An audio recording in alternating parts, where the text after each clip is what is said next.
والله شتاء وسقعة وفي مرض وفي نقص للمخيم، يعني بحاجة بكل نتمنى الدعم، يتمنى أكثر لأنه بحاجة أكثر مشان يعني تدفئة، مشان أغذية، مشان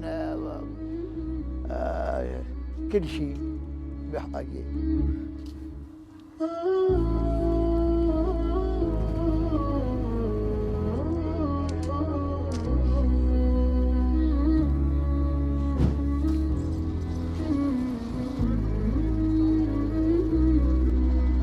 طلع حالتنا شلون برد سليماني وميات علينا، جليتنا كله برا، ما في مطبخ ما في شيء.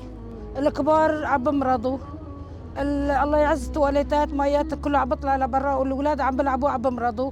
نحن عم نروح عم نمرض، مرضاني انا صار لي 4 ايام بالمشفى، معي مرض قلب ومعي دسك ومعي وجع الاجرين وعيوني ما بتصعد سوا. هي اول مره عم تجينا، بدنا يعني مساعدة هيك، يعني تدفئة كل شيء، حرامات جلي. لا والله ما ركبت صوبة، ما عندي مادية أركب، معين ما عندي، اللهم هو معين.